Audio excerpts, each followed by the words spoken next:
اس بات کا اختیار نہیں دینا جائز سمجھتے ہیں کہ آنکھ بند کر کے کسی کی ساری باتوں کو تسلیم کیا جائے. مطلق اتباع صرف اور صرف رسول کریم صلی اللہ علیہ وسلم کی مانتے ہیں. تو آپ ہم کو غزنبی کیوں کہتے ہیں؟ سمجھ رہے ہیں نا؟ کتنے لوگ آپ کو ملیں گے مدخلی آج کہتے ہیں، آج کل کہتے ہیں مدخلی ہیں. مدخلی کا کیا مطلب ہوتا ہے؟ یہ تانا ہے، تشنیع ہے. یہ سمجھ رہے ہیں نا؟ وہابی غیر مقلد تو آپ پہلے سے جانتے ہیں کہ وہابی ہم کو کیوں کہا جا رہا ہے. شیخ الاسلام محمد عبد الوہاب رحمۃ اللہ علیہ نے دنیا میں توحید کی دعوت عام کیا، سنت کی دعوت کو عام کیا، بدعات کا خاتمہ کیا، شرکیات کا خاتمہ کیا. قبروں مزاروں پر جو سجدے ہوتے تھے اور پکے پکے بنا بنا کر کے لوگ ان کو پوجتے تھے، اس کو توڑ کر کے اسے مٹی کا بنایا، اور شرک کے جتنے مظاہر تھے اس کا خاتمہ کیا. جہاد کیا اللہ تبارک و تعالیٰ کی توحید اور سنت کو دنیا میں عام کرنے کے لیے. اب چونکہ توحید کے ہم بھی علم بردار ہیں، شرک کے ہم بھی قائل نہیں ہیں، اس لیے لوگ ہم کو کیا کہتے ہیں وہابی ہے. یہ تانے دینے کے لیے. غیر مقلد کیوں کہتے ہیں؟ کیونکہ ہم سنت پر چلنے والے ہیں، کسی کے پیچھے آنکھ بند کر کے نہیں چلتے. تقلید کہتے ہیں بلا دلیل کسی کے پیچھے چلنا. اور میرے بھائیوں، حدیث والا حدیث کے مطابق چلتا ہے، سنت والا سنت کے مطابق چلتا ہے. ہم قرآن کی دلیل سنت کی دلیل کے بغیر کسی چیز کو دین سمجھتے ہی نہیں ہیں، کسی کی بات کو بلا دلیل کے نہیں مانتے. حضرت ابو حنیفہ رحمۃ اللہ علیہ کے بارے میں اور دیگر ائمہ اربع میں جتنے بھی مطلب اقوال آپ کو ملیں گے، کیا ملیں گے آپ کو؟ کہ ہمارا مذہب حدیث ہے، ہمارا موقف حدیث ہے، ہمارا مسلک حدیث ہے. صحیح حدیث ملی تو ہمارا وہی منہج ہے، ہم اسی پر چلتے ہیں. سارے ائمہ نے بات کہی ہوئی ہے، اذا صح الحدیث فہو مذہبی. یہ بات امام ابو حنیفہ، امام مالک، امام شافعی، امام احمد بن حنبل، چاروں ائمہ کرام سے موجود ہے. جب صحیح حدیث مل جائے تو وہی میرا مذہب ہے، یعنی اسی پر میں چلتا ہوں. سب لوگوں کا ہم بھی اسی کی دعوت دیتے ہیں.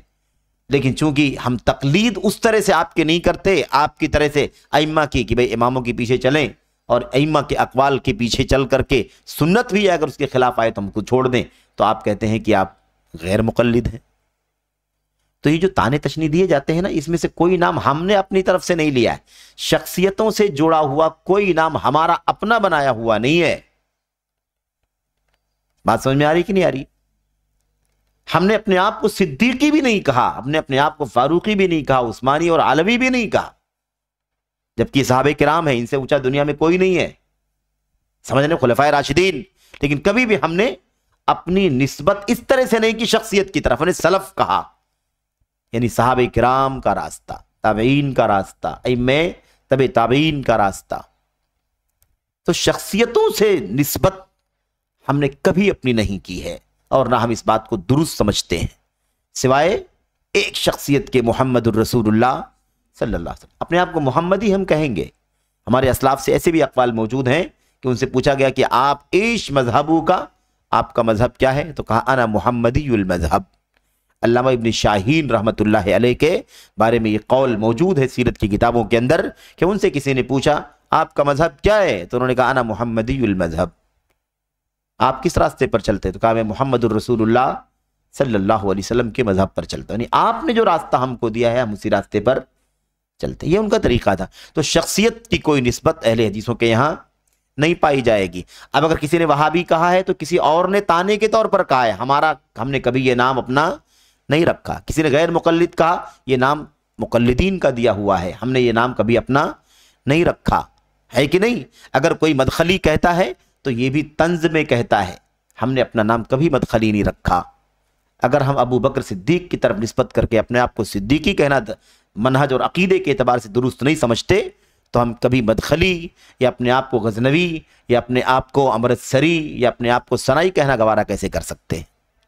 یہ ہمارا دین ہی نہیں ہے میرے بھائی. تو یاد رکھیں ایک بات، ایک قاعدہ، کہ یہ جتنی شخصیتوں سے جوڑ کر کے ہم کو لوگ نام دے رہے ہیں نا، یہ دوسروں کے دیے ہوئے نام ہیں، اور یہ طنز اور تعریض اور تشنیع کی بنیاد پر یہ نام دیے جا رہے ہیں. ہم نے کبھی پسند نہیں کیا ان ناموں کو. ہم کبھی روا نہیں سمجھتے ہیں کسی شخصیت سے اپنے آپ کو جوڑنا. ہمارے پاس ایک راستہ ہے، وہ راستہ قرآن کا، سنت کا، صحابہ کا، تابعین کا راستہ. اس راستے پر چلتے ہیں اور سب کو اسی سے جڑنے کی دعوت دیتے ہیں. کوئی شخصیت نہیں، کوئی فرقہ نہیں. یہ سلفیت. اگر سلفیت کو بھی کوئی فرقے کے طور پر پریزنٹ کرتا ہے تو اس کی اپنی نجی غلطی ہو سکتی ہے، اصل سلفیت سے اس کا کوئی تعلق نہیں ہے. اس باری کو بھی سمجھنے کی ضرورت ہے. اچھا ایسے ہی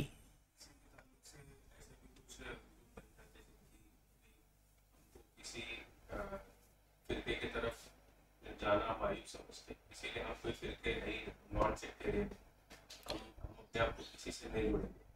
ایسے کوئی اپنے آپ کو پھر اصل مسلم ہی کہیں، بالکل.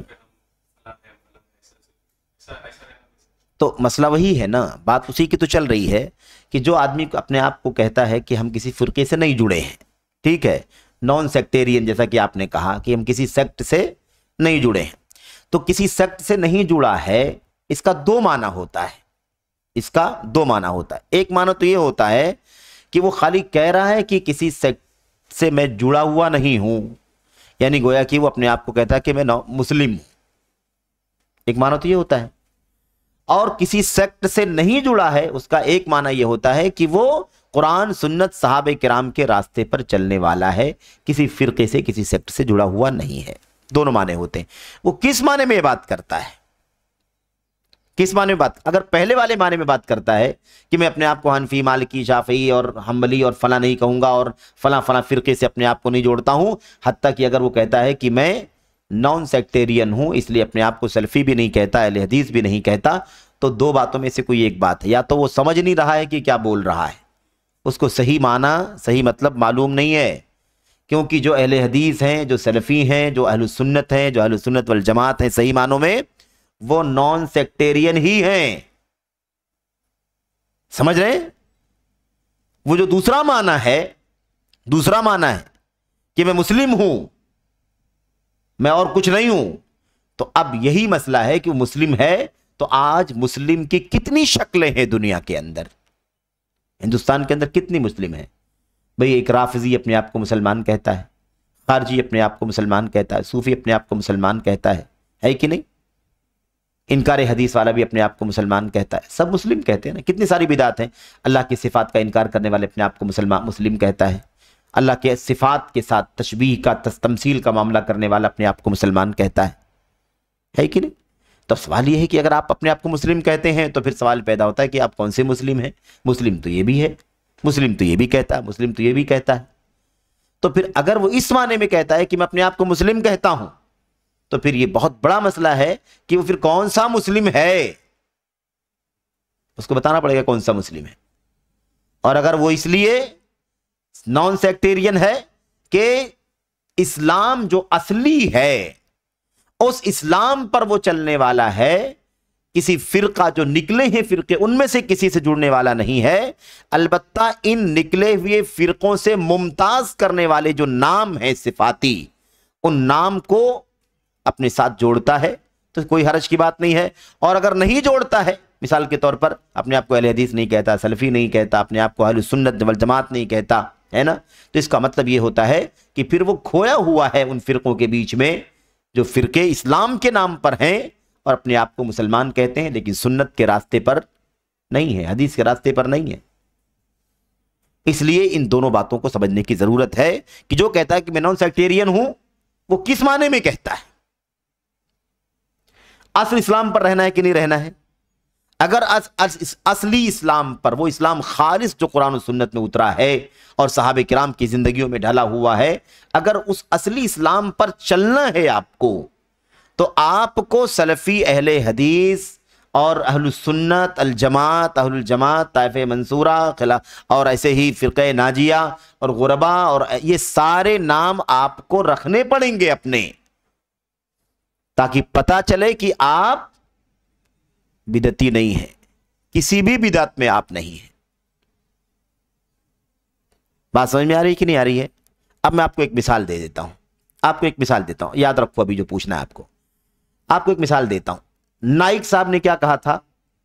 میں حنفی نہیں ہوں، میں مالکی نہیں ہوں، میں شافعی نہیں ہوں، میں اہل حدیث نہیں ہوں، میں مسلم ہوں. یہی کہا تھا کہ نہیں کہا تھا؟ اس سے پہلے بات آئی ہے، لیکن آج دوسرے پیرے میں بات آپ کے سامنے بطور مثال ذکر کر رہا ہوں. نان سیکٹیرین ہے کہ نہیں ہے وہ بولنے کے حساب سے؟ نان سیکٹیرین تو ہے نا. آئمہ مسلم، نوٹ شافعی، نوٹ حنفی، نوٹ مالکی، نوٹ حنبلی، نوٹ اہل حدیث. اہل حدیث بھی نہیں ہوں میں، اور انہوں نے کہا تھا کہ میں اپنے آپ کو اہل حدیث بھی نہیں کہتا. اگر میں کہوں گا بھی تو کیا کہوں گا؟ اہل صحیح حدیث کہوں گا، یعنی گویا اہل حدیث بھی وہ نہیں ہے، نان سیکٹیرین ہے۔ اب ان کی حالت آپ دیکھ لو، کیا ہے وہ نان سیکٹیرین ہے تو کیا ہے وہ؟ کچھ ہے کہ نہیں ہے؟ تو کیا ہے وہ؟ بتائیے کیا ہے وہ؟ اہل حدیث ہیں؟ انہوں نے کہا کہ میں نہیں ہوں۔ تو نان سیکٹیرین میں اہل حدیث کو بھی شامل کر دیا، اس کا مطلب اس کو سمجھ میں نہیں آتا آدمی کو، کسی آدمی کو، کہ وہ اگر سیکٹ میں اہل حدیث کو بھی شامل کرتا ہے تو گویا وہ دین کی اساس کو ہی نہیں سمجھتا ہے۔ اہل حدیث سیکٹ نہیں ہے، اصل اسلام ہے۔ تو اپنے آپ کو نان سیکٹیرین ثابت کرنے کے چکر میں کہاں چلے گئے؟ اہل حدیث سے بھی باہر نکلے، اور اس کے بعد وہ راستہ جو اخوانیوں کا راستہ، اس راستے کو پکڑ لیا انہوں نے۔ ان کے اساتذہ عبدالعزیز طریفی ہیں جو اخوانی ہیں، ان کے اساتذہ میں محمد حسن ددو ہیں جو اخوانی ہے، صوفی ہے۔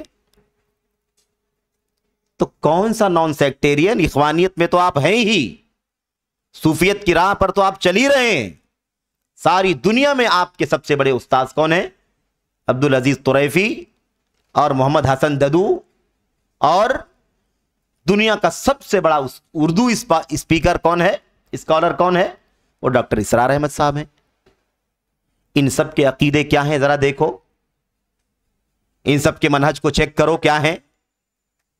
چیک کرو، میری بات پر نہیں جانا، آپ چیک کرو کہ بار علماء نے کیا کہا ہے، اور شواہد کی بنیاد پر، حوالوں کی بنیاد پر، ان کی تقریریں، ان کی تحریریں، ان کی کتابیں، ان کے فتوے، ان کے مسئلے سن کر کے دیکھو، جا کر کے آپ کو سمجھ میں آئے گا۔ تو یہ نان سیکٹیرین والا جو مطلب یعنی کہہ لیجئے کہ فکرہ دنیا کے اندر پھیلایا جا رہا ہے، اس میں بہت زیادہ غلط فہمیاں ہیں۔ یعنی یہی نہیں سمجھا گیا کہ کون سیکٹ ہے، کون اصل ہے۔ دنیا کا ظلم ہے یہ بہت بڑا کہ آدمی سیکٹس کے بیچ میں اہل حدیث کو بھی شامل کر دے، پھر آپ واقعی کچھ باقی نہیں بچیں گے۔ اور پھر یہ کہنے کے بعد کہ میں کوئی سیکٹ سے تعلق نہیں رکھتا، پھر بھی کہاں گئے؟ اخوانیت میں گئے کہ نہیں گئے؟ وہ سیکٹ ہے کہ نہیں ہے؟ خارجیت تکفیر کا جو راستہ ہے وہ سیکٹ ہے کہ نہیں سیکٹ ہے؟ کیا ہے وہ راستہ؟ بہت خطرناک مسئلہ ہے۔ تو ایک مثال ہے اس چیز کی کہ جو اپنے آپ کو کہتا ہے میں نان سیکٹیرین ہوں، میں مسلم ہوں، میں مومن ہوں، اللہ نے مسلم نام رکھا اور نبی نے مسلم نام رکھا، اس لیے میرا نام مسلم ہے، میرا نام مومن ہے۔ اب اگر آپ اسی پر اکتفا کریں گے تو سارے کے سارے فرقے، سارے کے سارے سیکٹ والے بھی اپنے آپ کو مومن مسلم ہی بولتے ہیں۔ تو آپ میں ان میں فرق کیا ہے؟ آپ میں ان میں کیا فرق ہے؟ تو ہم تو امتیاز کر لیتے ہیں کہ بھائی وہ سنت کو بدعت کے راستے پر چلنے والے، اس لیے ہم اہل سنت ہیں۔ وہ عقل اور رائے کے پیچھے چلتے ہیں، قیاس کے پیچھے چلتے ہیں، ہم اس پر نہیں چلتے، اس لیے ہم اہل الحدیث ہیں۔ بات سمجھ میں آ رہی کہ نہیں آ رہی؟ لیکن آپ نے تو اہل حدیث کو بھی سیکٹ کے لائن میں لگا دیا ہے، تو آپ کیا ہیں پھر؟ تو اس طرح سے اس نقطے کو سمجھیں، یہ بہت بڑا مغالطہ ہے، اور آدمی کو اپنی قدر پہچاننی چاہیے، آدمی کو اپنے علم کو، اپنے دائرے کو سمجھنا چاہیے، بہت زیادہ آزاد نہیں ہونا جانا چاہیے۔ شہرت ایک الگ چیز ہے، مقبولیت ایک الگ چیز ہے، علم اور علم کی روشنی ایک الگ چیز ہے۔ اس کا کوئی سورس نہیں ہے، اس کا کوئی شارٹ کٹ نہیں ہے میرے بھائیوں، علم کا کوئی شارٹ کٹ نہیں، کوئی اختصار ہے ہی نہیں۔ علم کو علم کے سورس سے ہی آپ کو حاصل کرنا ہوگا۔ آپ کی شہرت ہے، آپ کی مقبولیت تو ایک الگ چیز ہے، اسے کہاں لازم آتا ہے کہ آپ دنیا کے سب سے بڑے عالم بن گئیں گے اور آپ جو فیصلہ کر لیں گے وہ صحیح فیصلہ ہو۔ ہم سب پابند ہیں، لوٹیں اللہ کے نبی کی سنت کی طرف، اللہ کے نبی کے صحابہ کی منہج کی طرف، تابعین کے فقہ کی طرف پلٹیں، یہ ہمارا کام ہے، ہماری ذمہ داری ہے، اور ہم سب اس کے پابند ہیں، اور ہم سب اس کے ذمہ دار بھی ہیں کہ سب کو اسی راستے پر لانے کی کوشش کریں، کیونکہ وہی نجات کا راستہ ہے۔ تو نان سیکٹیرین اس وقت آدمی ہوگا جب اس راستے پر چلے گا جو راستہ اس وقت تھا دنیا کے اندر، جب دنیا میں کوئی انحراف، کوئی بدعت، کوئی خرافات، کوئی عقل پرستی موجود نہیں تھی سرے سے، جب اسلام ایک دم شفاف شکل میں موجود تھا۔ اگر اس پر آپ چلیں گے تو آپ نان سیکٹیرین ہوں گے، اور اس پر چلنے کے لیے ضروری ہے کہ آپ اپنی پہچان بتائیں کہ آپ اہل حدیث ہیں، آپ سلفی ہیں، آپ الجماعت ہیں، آپ اہل سنت ہیں، آپ اہل الاثر ہیں، اور آپ اس کو بھی سیکٹ میں شامل کر دیں گے تو پھر آپ کیا بچیں گے؟ کیا بچیں گے، کیا بنیں گے؟ جی کچھ کہہ رہے تھے آپ؟ جی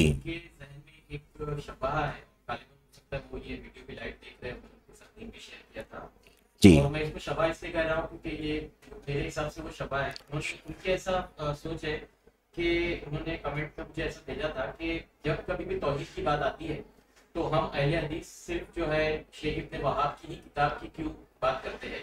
اور انہوں نے اس کے آگے بتایا کہ قرآن میں بھی بہت سارے جو واقعات ہیں اصحاب رسول کے واقعات ہیں، تو ہم توحید کو ایکسپلین کرنے کے لیے اس کا سہارا کیوں نہیں لیتے؟ ہم صرف ایک ہی کتاب کو گویا پکڑ کے بیٹھے اور کہیں ہم انڈائریکٹلی کہیں نہ کہیں ہم بھی جو ہے تکلیف میں تو مبتلا نہیں ہو رہے ہیں. یہ ان کا ایسا ایک سوچ، ہاں شبہ ہے، بالکل شبہ ہے، صحیح کہا آپ نے.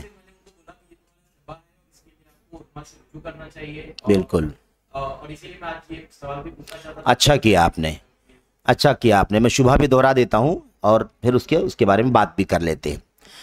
کسی بھائی کا شبہ ہے کہ اہل الحدیث کسی سیکٹ سے نہیں جڑے ہوئے ہیں. اہل الحدیث اصل مشن ہے صحابہ تابعین کا، قرآن سنت اور صحابہ تابعین کا. تو عقیدے پر بات کرنے کے لیے، توحید پر بات کرنے کے لیے، توحید کی شرح کرنے کے لیے آخر اہل الحدیث اور سلفی حضرات ہمیشہ کتاب التوحید جو شیخ الاسلام محمد بن عبد الوہاب رحمۃ اللہ علیہ کی کتاب ہے اسی کو کیوں پڑھتے پڑھاتے ہیں، یا اسی کا نام کیوں لیتے ہیں، یا اسی کا ریفرنس کیوں دیتے ہیں؟ کیا ایسا ایک کتاب یا ایک شخصیت کا نام لینے کی وجہ سے کہیں وہ بھی تو کسی تقلید کی راہ پر نہیں چل رہے ہیں؟ یہ ہے شبہ، یہی ہے نا شبہ، یہی شبہ. میں آپ کو اس کی وضاحت کرنا چاہتا ہوں. اولاً یعنی سب سے پہلے جو بات ہے وہ یہ ہے کہ یہ بات درست نہیں ہے کہ اہل الحدیث صرف اور صرف کتاب التوحید ہی کا نام لیتے ہیں. زیادہ ہو سکتا ہے، کتاب التوحید کا نام زیادہ آ سکتا ہے، زیادہ آ رہا ہو، یہ ہو سکتا ہے، لیکن صرف اور صرف کتاب التوحید ہی کا نام لیتے ہیں ایسا نہیں ہے. یعنی اس کے کئی جواب کے کئی پہلو ہیں. میں آپ کی وضاحت میں یہ ساری باتیں کہتا ہوں تاکہ یہ بات کلیئر ہو جائے. اور یہ بہت پیاری بات ہے، حقیقت میں بہت خوشی ہوئی مجھے اس بات کو سن کے. کوئی ڈاؤٹ رہے، کوئی شبہ رہے تو یقیناً اس کا ازالہ کر لینا چاہیے اور ایک دم شفاف طبیعت کے ساتھ، شفاف ذہن کے ساتھ، اطمینان کے ساتھ علم کی راہ پر چلنا چاہیے. بہت پیاری بات ہے، یہ بہت اچھی بات ہے. تو ایک جواب، ایک پہلو یہ ہے، اس کا ایک نقطہ یہ ہے کہ ایسی بات نہیں ہے کہ صرف اور صرف اہل الحدیث یا سلفی کتاب التوحید ہی کا نام لیتے ہیں، محمد عبد الوہاب ہی کا نام لیتے ہیں، ایسی بات نہیں ہے. بہت ساری کتابیں ہیں جو پڑھی جاتی ہیں، پڑھائی جاتی ہیں اہل الحدیث کے تعلیمی سیٹ اپ میں بھی اور دعوتی سیٹ اپ میں بھی. مثال کے طور پر ابھی ہم لوگوں نے جو تعلیم حاصل کی ہے ہندوستان کے اداروں میں، دہلی میں جو ہم لوگوں نے تعلیم حاصل کی، بمبئی میں حاصل کی، یہاں ہم لوگوں نے جو عقیدے کی کتابیں پڑھی ہیں ان میں کئی کتابیں ہم لوگوں نے پڑھی. سب سے پہلی کتاب ہم لوگوں نے پڑھی تھی ہندوستان کے چوٹی کے ایک امام اور عالم شاہ اسماعیل شہید دہلوی رحمۃ اللہ علیہ کی کتاب تقویۃ الایمان ہم لوگوں نے پڑھی. ٹھیک ہے، وہ اسٹارٹ اردو میں ہے کتاب، وہ اور اسٹارٹ تھا. اس کے بعد جب اور آگے بڑھے تو ہم لوگوں کے سامنے کتاب التوحید آئی، یعنی لیول کے حساب سے اوپر کتاب التوحید آئی. یہ کتاب التوحید جس کی بات چل رہی ہے، اس کو پڑھایا گیا، بلکہ پوری کتاب ہم لوگوں نے زبانی، جس کو کہتے ہیں نا ہم لوگ بائی ہارٹ، ہم لوگوں نے اس کو یاد کیا. کیونکہ پوری کتاب کے اندر دو سے تین ہی چیز موجود ہے. یا تو قرآن کی آیتیں ہیں، چیپٹر ہے نام، اور قرآن کی آیت اس کے تحت اللہ کے نبی کی حدیث ہے، اور سلف کے آثار اور اقوال. پھر ان آیات، احادیث اور اقوال سے کیا باتیں معلوم پڑی؟ 1 2 3 چیزیں، کہیں 4 5 چیزیں، کہیں 6 7 چیزیں، کہیں 8 10 چیزیں، مطلب اس سے نکلنے والی باتیں بتائی گئی. مصنف نے ایک لفظ بھی اپنی طرف سے کوئی بات نہیں کہی ہے. وہ یہ کتاب دراصل قرآن کی آیات اور احادیث اور سلف کے آثار کو جمع کرنے کا کام کیا گیا ہے. اس میں ایکسٹرا کوئی بات ہرگز نہیں کی گئی ہے. دوسری چیز یہ آئی. اس کے بعد آگے بڑھے، اوپر والی کلاس میں گئے تو ہمارے سامنے عقیدے کی ایک تیسری کتاب آئی جس کا نام ہے العقیدۃ الواسطیہ، جو شیخ الاسلام ابن تیمیہ رحمۃ اللہ علیہ کی کتاب ہے. قاضی واسطی کے سوال کے جواب میں، ان کی ڈیمانڈ کے جواب میں کتاب لکھی تھی انہوں نے. اس پر اور اوپر جب گئے